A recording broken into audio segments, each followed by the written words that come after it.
When you discover fairy tales or lies, the pain cuts deeper for having believed them in the first place. That's how Serena's stories start. The day the tax collector comes to their cottage is the day fairy tales prove to be lies. They'd been Serena's refuge since childhood. These stories of common girls rescued by handsome princes, of magic transforming the ordinary into extraordinary. Growing up, Shed clung to the foolish hope that perhaps a kind fairy would come, help her one day, that someday her empty womb would quicken with life, that the shame of her barrenness would transform into the joy of motherhood. But hope was a treacherous thing, as it turned out, because when it's finally crushed, you suffer not just the pain of your circumstances, but the ache of having dared to dream at all. Chapter 1. The tax collector's golden eyes shone in the dim light of their cottage, his huge body blocking the sunlight from the doorway. Serena watched from the shadows as her father held Aurora tight against his chest, protecting her younger sister as if the beta wolf might grab her at any moment. Which wasn't far from the truth. The taxes have doubled this season. The beta's voice rumbled through their tiny home, by order of Alpha King Darius. Serena's father shook with fear. Like everyone in their village, human and shifter alike, he was terrified of the king. Stories spread throughout the kingdom about Darius' cruelty, how even other wolves feared him. At least shifters had some protection under pack law. Humans were basically property, servants to be used and thrown away. And Serena? She was considered even worse than human. Born to shifter parents, but unable to shift herself, she was her family's shame twice over. First for being wolfless, then for being barren, cast off by her mate after 5 years of failed attempts to conceive. Her father had taken her back with bitter reluctance, another mouth to feed with no dowry to show for it. The village whispered that her defects ran deeper than anyone had known. "My lord," her father's voice cracked, "we've had a poor harvest. If you could grant us more time." The beta's eyes fixed on Aurora, who whimpered and pressed closer to their father. "The king requires new slaves. This one will do nicely." Serena's body tensed. Everyone knew what happened to King Darius' slaves. They disappeared into his dark castle and were never seen again. "But she's promised to be mated," their father protested. "She has a strong wolf. She'll bear powerful cubs for the pack." He stopped suddenly, and Serena's heart sank as his gaze darted to where she was. She stood in the shadows. "Take my eldest daughter instead." The beta sneered. "You offer the king a defective half-breed?" "She's already proven useless for breeding," her father said, the words hitting Serena like physical blows. Her own mate cast her off.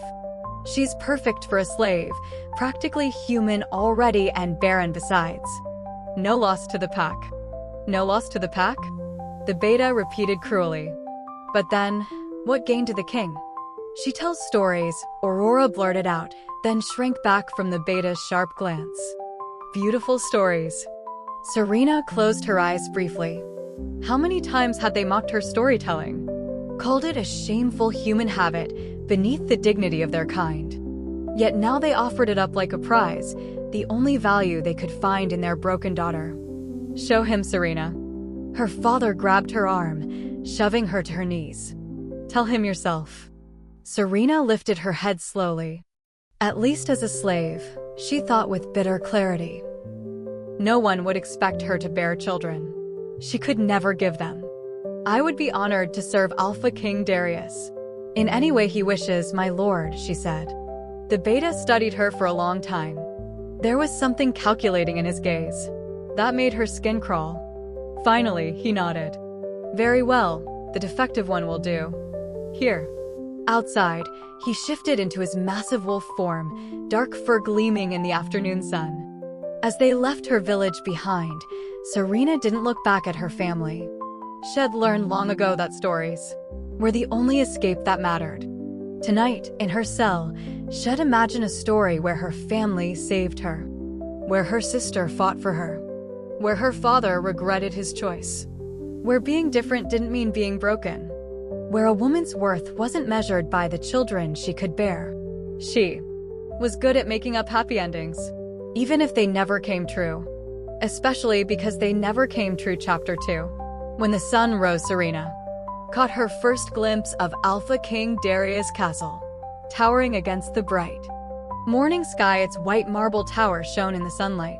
It was more stunning than anything she could have imagined, yet its flawless appearance made her uneasy. She knew from stories that breathtaking beauty often hid dark secrets. The Beta wolf who brought her there shifted back into human form and grabbed her arm. Move, he ordered, leading her not through the grand entrance, but down a narrow side path beneath the castle. They entered through a servant's entrance, going deep underground to a chilly stone chamber where 5 other girls huddled together, all looking scared. Serena kept her face blank. She refused to let them see her fear. Strip, a stern woman with gray hair and amber wolf eyes commanded. Now the girls hesitated. You're the king's property. The woman snapped. What you thought was yours, including your dignity, belongs to him. One by one they removed their clothes, shivering in the cold. Serena moved methodically, folding her clothes neatly, refusing to show her humiliation. Into the washing chamber the woman directed them next. They were led into another room where servants doused them with ice-cold water. Serena gasped as the first bucket hit her, the shock of it stealing her breath. Rough hands scrubbed every inch of her skin with coarse soap until it felt raw. Her hair was washed twice, then combed painfully to remove every tangle. The king won't have dirty village filth in his castle, the gray-haired woman explained, watching their discomfort with clear enjoyment. Though I doubt any of you will last the month. You're hardly the beauties he usually prefers. One girl began to cry silently. Save your tears, the woman sneered. King Darius is not known for mercy. Learn your place quickly or face punishment. They were given plain gray shifts to wear and instructed on castle rules: who to speak to, where not to go, and the consequences of discipline. Obedience. Tonight, the woman's voice dropped. One of you will serve the king's special guest. The way she said special guest made Serena's stomach knot. Images flashed through her mind, being thrown to hungry wolves, offered as some kind of sacrifice. The king himself will select which of you has the honor, the woman concluded, looking them over like meat at market. You'll be presented to him shortly. Try not to embarrass yourselves. They were led up a narrow staircase to a small antechamber with a polished floor. Told to line up and keep their eyes downcast, they waited in tense silence. From beyond the door came the sounds of approaching footsteps. The atmosphere in the room shifted instantly.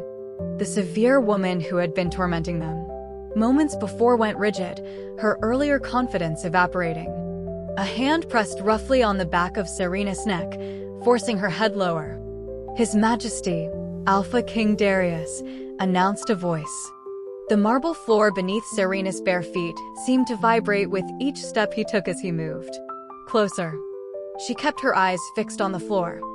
But the air grew heavy, charged with power that pressed against Serena's skin like a physical touch. The new arrivals, Your Majesty, said a male voice, tight with deference, for your special guest requirements. A long silence followed. Serena could hear the frightened breathing of the girls beside her, one of them trembling so violently that Serena could feel it through the floor. They're all cowering, came a deep voice that resonated through Serena's very bones. It held neither cruelty nor compassion, just a weary disappointment, as though this was exactly what had expected. How tiresome, the king added. Something in that voice, its casual power, its inherent command, made it impossible for Serena not to look. In all the books Shed secretly hoarded and read by candlelight, kings and princes were described with such grandeur. Shed always wondered if real royalty could possibly live up to the heroes of legend. Despite her fear, curiosity won out. Slowly, against every instinct for self-preservation, she raised her eyes. What she saw made every literary hero in her memory fade to pale imitation. Alpha King Darius, the king of the world, said. Alpha King Darius, the king of the world, said. Alpha King Darius, the king of the world, said. Alpha King Darius wasn't merely handsome. He was sublime in a way that made her storytellers Mind scramble for comparisons. She found none to be adequate. Broader than her village's Alpha, with high cheekbones that could cut glass and lips that held a natural curve suggesting perpetual mockery, her reality incomprehensibly. Interrupted deaths. Overflow. Alpha King Darius painted. The bones Ricker's monk. Chekhov's bell keyboard. Changing. 100%. Gene today. Time and time again. He was of a savage beauty that no artist could truly capture, but his eyes got something ancient and Pharaoh lived in. Those eyes, and suddenly those eyes snapped to hers. Serena jerked her gaze back to the floor, heart hammering against her ribs. Your Majesty, prompted the attendant. Have you made your selection? Serena felt rather than saw his attention still on her, a weight that pinned her. In place shall do, he said simply. She knew without looking that he was pointing at her. Chapter 3. Serena stood before the massive oak door, her heart pounding. The air felt colder here, as if winter clung to the stone. Torches flickered eerily, their flames bending away from the door, like they were trying to escape. Next to her, the stern servant woman smirked, though her hands shook slightly. Please, the king's guest, however he desires, she whispered, or tomorrow you'll face something far worse. Her voice faltered on the word guest. The guard at the door looked nervous, to his forehead slick with sweat despite the cold. When Serena caught his eye, he looked away quickly, hand tightening on his sword. From inside the room, a sound echoed somewhere between a growl and a sigh that seemed to resonate. Through the door, the guard's grip whitened. Then he pushed Serena into the room, but it was more than just a room. It was a vast suite. The air inside was thick with a mix of scents, spices, flowers, and something wilder, musk, blood, and the sharp tang of magic. Oh, that rust of Sarah. A mirror caught Serena's eye, but when she turned to face it, her reflection wavered, as though reluctant to take shape. She swallowed hard. Is anybody there? She asked. Someone was watching. She felt it, an unseen gaze, heavy as a touch. In the shadows, something moved, just at the edge of sight. She took a step forward, then another, and suddenly saw a banquet spread out on a large table. Roasted meats, bowls of colorful fruits, and golden candelabras casting dim light that couldn't chase away the dark corners. Serena didn't dare touch anything. Instead, she moved toward the back of the room where thick velvet curtains hung. Pulling them back, she stopped cold at what she saw. A huge bed filled the space, absurdly wide and covered with silk sheets. The setup was clear now, the knowing looks from the servants, the uneasiness, the lazy guard, the lavish meal, and this gigantic bed. Good grief, she was to be used. She was expected to lie with this special guest, to offer her body to whoever the king hosted here. Her stomach lurched violently, and she pressed a hand to her mouth. But then, a package resting atop the bed caught her eye. It caught her eye because on it is a card with her name scrawled in elegant script. With dread pooling, she looked at it. With dread pooling in her gut, she unwrapped the parcel. A gown spilled into her hands, midnight dark and shimmering with gold thread. Beautiful, horrifyingly so, like a shroud made of stars. The air dropped to an icy chill, as though darkness itself was swallowing it whole. A sound echoed from behind, slow, deliberate footsteps. The scrape of claws on stone, joints popping, shifting, and a low, menacing groan. Quickly stifled. Serena turned. The shadows thickened, a void swallowing light. Put it on, she then heard. The voice, deep, inhuman, vibrated through her bones. It was language forced through a throat not meant for speech. Swallowing hard, she retreated behind a dressing screen, her fingers fumbling with the gown's fastenings. The fabric slithered over her skin like cool water. She found a necklace waiting. A collar of diamond stars. Should I wear this too? She whispered. Silence. Then closer now. Yes. Serena clasped it around her throat. The weight was suffocating. She stepped from behind the screen. The dining room seemed empty, but the presence remained. Please eat. She hesitated before selecting a piece of bread,